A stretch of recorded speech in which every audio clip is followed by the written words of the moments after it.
Hey guys, it's Mitch. How's it going?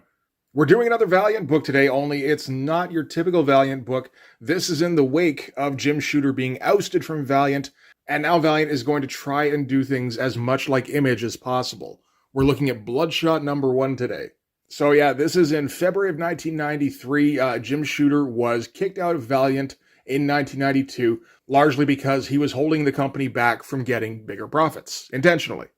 The reason for this is that Jim Shooter understood that long term, you don't want to start relying on seven-figure print runs to keep your company afloat. So in addition to focusing more on writing than on art, or really on anything other than writing, Jim Shooter was also determined to keep the print runs down in the mid five figures, which a lot of Valiant books were. So like good sellers, but not breaking the bank. And at the time, all the co-owners of Valiant were like, what the hell are you doing, man? Comics are regularly selling in the hundreds of thousands of copies, and you're intentionally keeping the print runs down below that?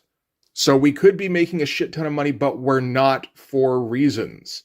Never mind that he was right, and that once Valiant jumped on board the high print run train, it quickly ran itself into bankruptcy. But for now, that doesn't matter because the inmates are running the asylum, and we're all about just making as much money as possible. How do you do that in 1993? You copy what Image Comics is doing with the resources you have at hand.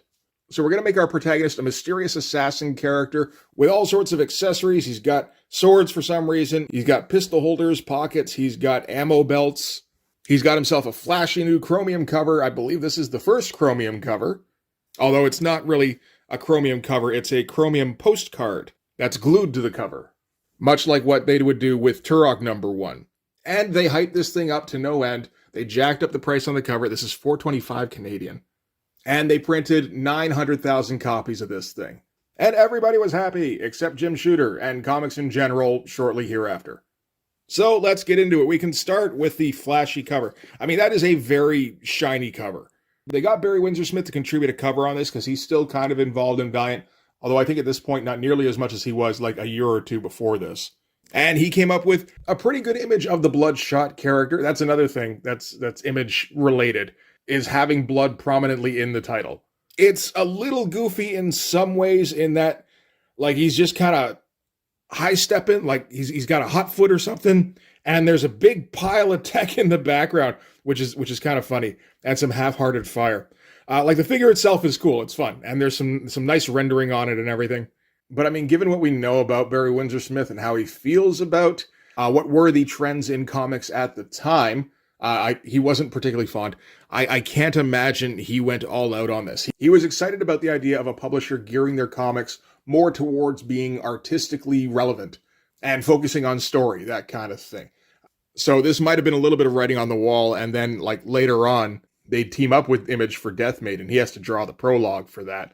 And I'm not sure if Barry Windsor-Smith drew for Valiant again after that. Yep, doesn't really look like it. But hey, they were able to milk a couple more things out of him. That's all that matters. But yeah, fun cover. I mean, I think I wanted a copy of this just because the cover looks so cool and shiny. And I mean, that was usually what would do it for me back then. Oh no, the interior doesn't look anything like that. So this is kind of the rub of trying to copy Image Comics with the resources you have on hand when you've spent the last few years not focusing on art. You know, you got a bunch of house-style guys who can do, a competent job, like a bunch of workman-like artists who have their fundamentals down pretty solid, can't do anything flashy, though. And now you're going to try and copy Image with that. It's like, okay, let's see how that goes. So we're going to start things up at Heathrow Airport in London. This is on November 15th, 1992. And we're going to get sort of an omniscient narrator who's watching the scene here. So there's a whole bunch of different organizations that are present here, including the INLA, so Irish terrorists. There's also MI5, which is British intelligence. And the Irish terrorists are doing a handoff when MI5 swoops in to try and place them under arrest, when all of a sudden the Irish terrorists get assassinated. They get shot right through the head, which apparently was not MI5's plan. And then we're going to get a big double-page splash in full Valiant mode. So like 2 whole pages of Valiant art and color as Bloodshot swoops into the scene, gunning down just like all sorts of fucking people. Seems like these are more of the terrorists on hand as protection for the drop. British intelligence guys still haven't reacted. Maybe I can get out of here before they do. So yeah, anyway, this is our guy here. It's not quite as cool as the cover, is it? So this is going to be written by Kevin Van Hook, penciled by Don Perlin. Don Perlin was the guy who penciled Magnus Robot Fighter, back when I reviewed that. Inked by Bob Wyacek. That's interesting. And colored by Jade Mode.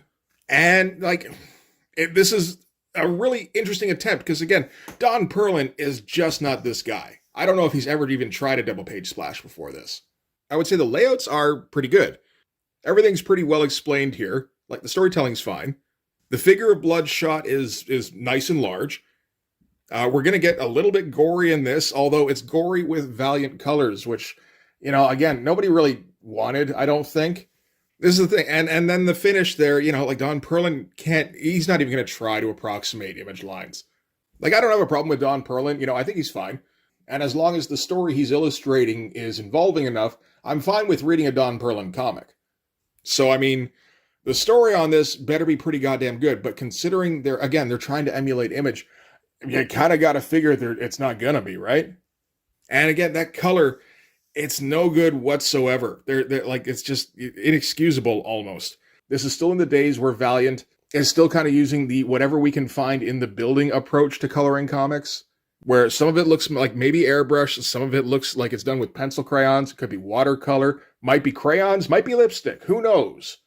So yeah, we're going to get 22 pages of a dude who draws house style, just kind of storytelling comics, attempting to do a fair amount of action in this, really.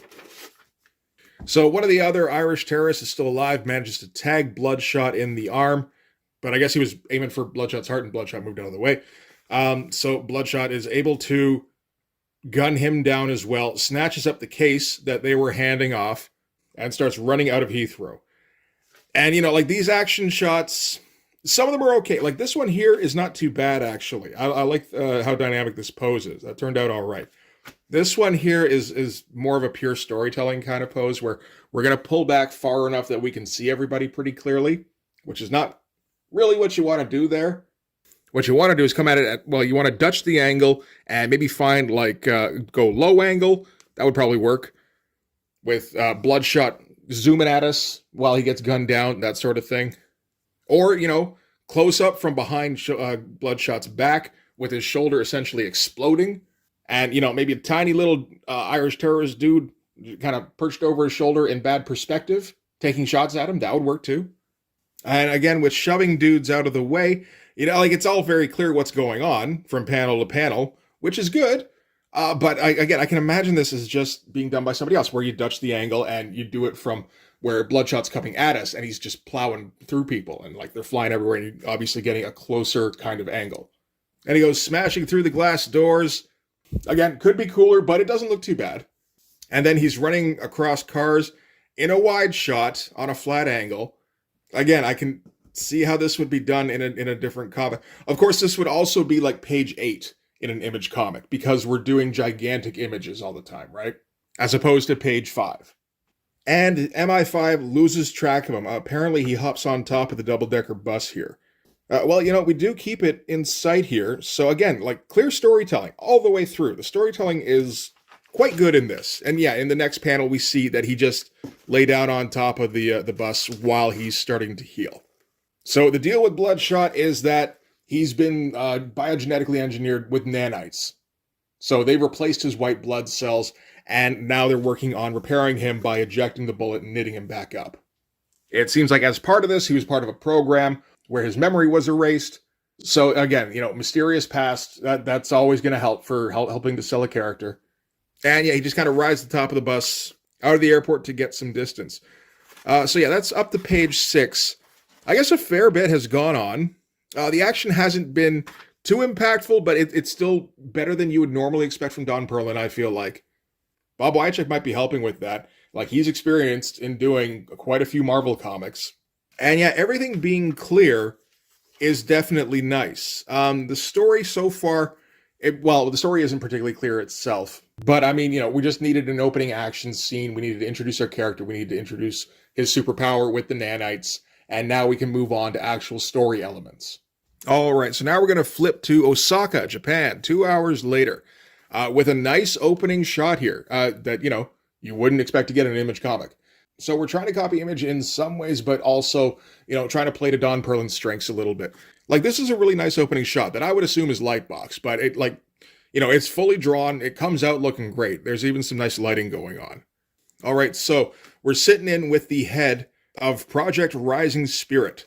I don't think we get this guy's name. He's just the project head. That's all we need to know. And I believe Rising Spirit eventually becomes Rai, I suppose, in the 40th century. So I imagine that's why Bloodshot kind of looks like the character of Rai, if he's just kind of the prototype. So the head is in here, and now he's going to give us a bit of exposition. He's talking with a couple of operatives who are going to stay in heavy shadow, at least for these 2 pages here. Not too heavy on the tech, pretty simplistic, but enough that we get the idea. We're supposed to be in a room full of big monitors. That's fine. So we're going to cut to some footage here, laboratory footage, from back when Bloodshot was on the table, and he was in the Rising Spirit project. So getting parts of his blood replaced with nanites, getting his memory wiped, getting, I don't know, who knows what else was involved. That's the thing with a shadowy project organization like Rising Spirit, Weapon X, whatever one you want to choose. I mean, you can just kind of make up what objectives were later on. It's like, oh, something crazy happened. This was also because of Project Rising Spirit. So, while he was unconscious, Jeff the Geomancer popped in. We're still with Jeff the Geomancer. All right. And he kind of messed with Bloodshot's IV before getting caught. And while he was being apprehended by the project doctors, that's when Bloodshot woke up. So I imagine that's what Jeff was trying to do there. One of these days, I should take a look at Bloodshot number 0, which has a nice Joe Quesada cover on that, too. So yeah, Bloodshot wakes up and he starts taking out the doctors and kind of going on a rampage, Weapon X style. And Bloodshot is his code name in the project, naturally.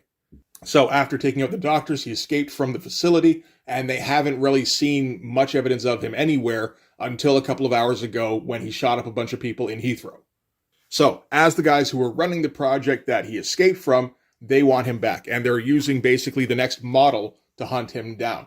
So these guys are just more Bloodshots, essentially, but they're more loyal to the system in the sense that I think they have to be, they're programmed to be, and their lifespan is also much shorter.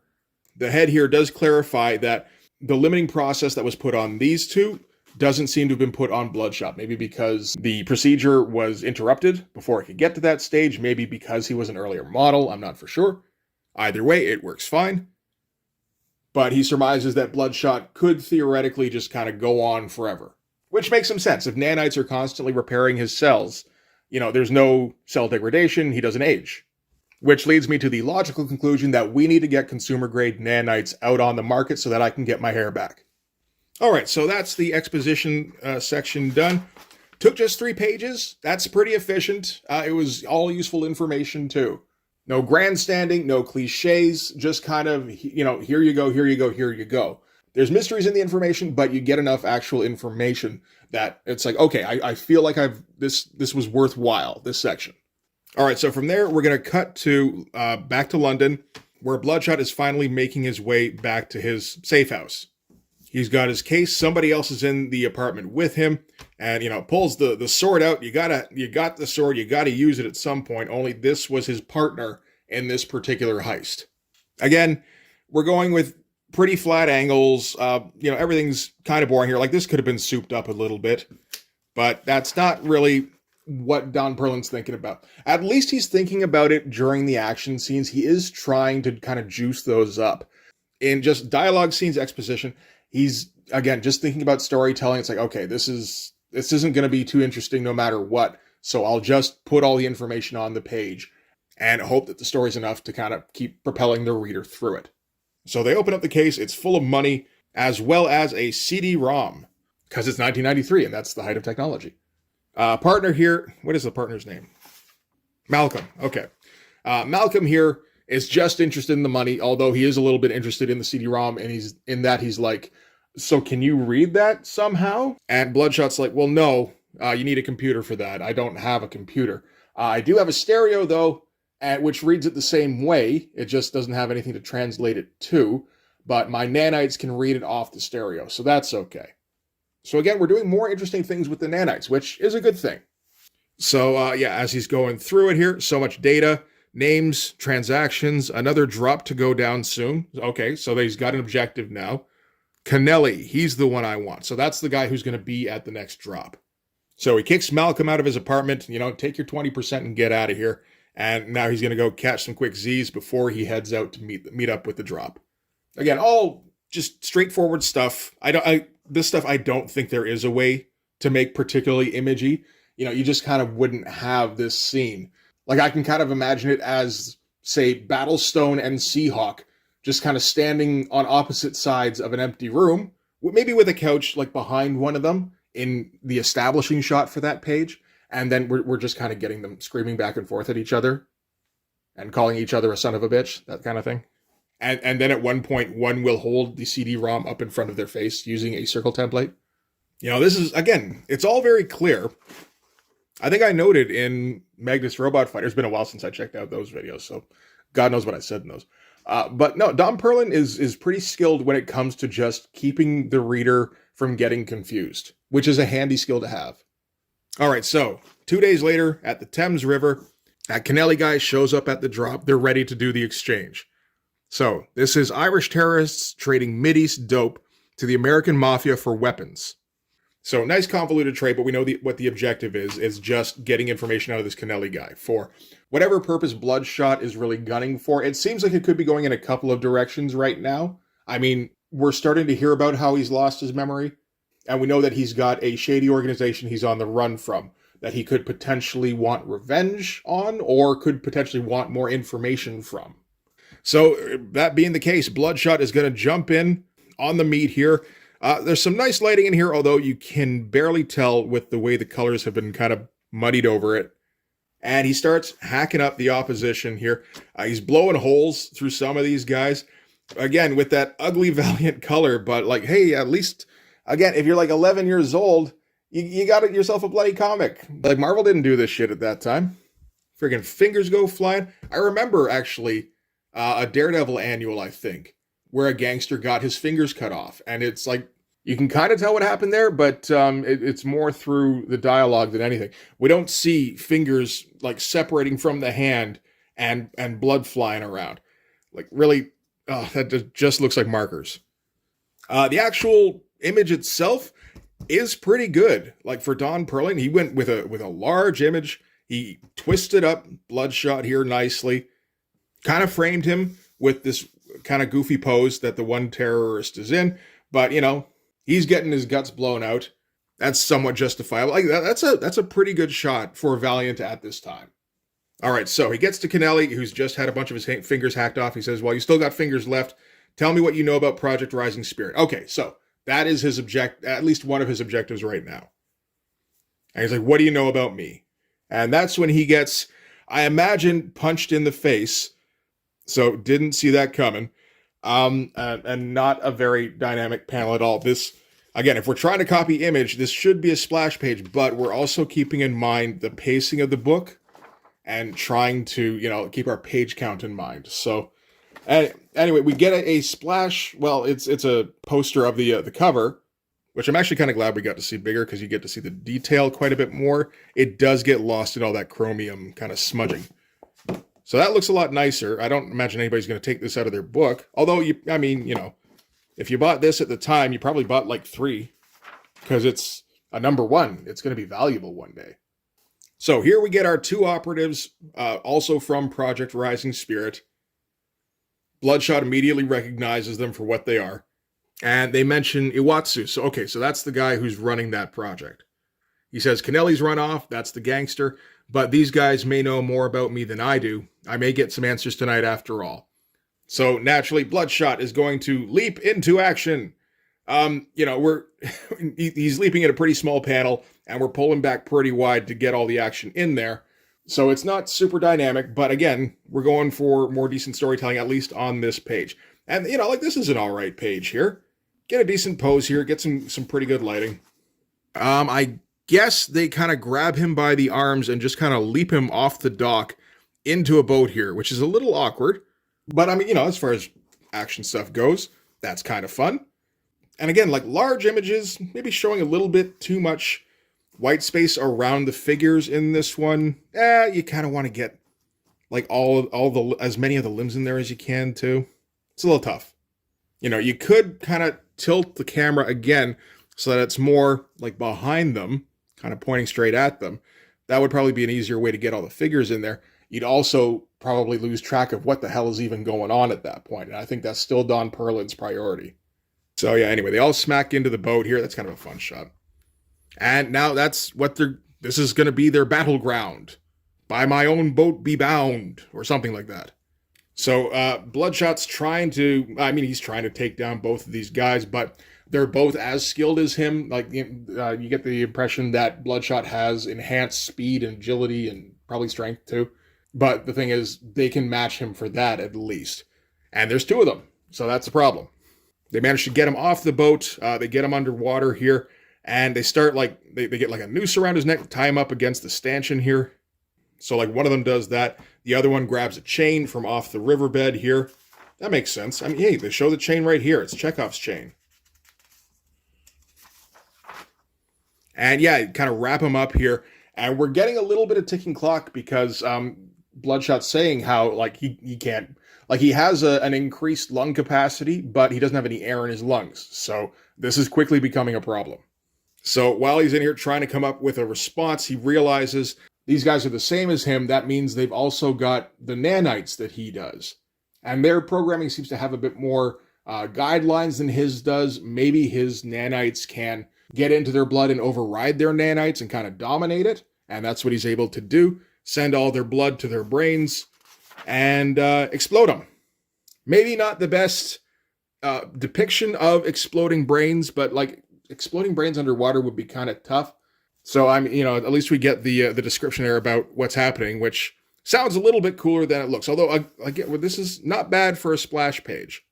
You maybe want to twist these figures up a little bit more, like fling the heads back, get more blood flowing out, something like that. I'm not for sure. But overall, pretty good, I'd say. So Bloodshot is able to pull himself up out of the water. Where Malcolm is, we can always identify Malcolm by his mustache and pipe. So he's just going to kind of sum this up, saying, oh man, those are some big guys you were taking on. Maybe not quite as fast as you, but pretty close. And you kind of fucked up a big operation here, although you maybe saved us like an extended trial by killing everybody. So that worked out nicely. They were supposed to meet somebody here who doesn't seem to be among the bodies. That's that Kennelly guy. Bloodshot's like, yeah, no, he got away. It's like, that's a drag. He's the one you were looking for, wasn't he? The Mafia connection. So this is revenge then. They hurt someone close to you? And Bloodshot's like, kinda. They took somebody away from me. And the inner monologue goes, me. So okay, again, he's trying to get his memories back. All right, later on. Little Italy, Lower Manhattan, November 21st, 1992. So different Mafia guys because they all have their fingers.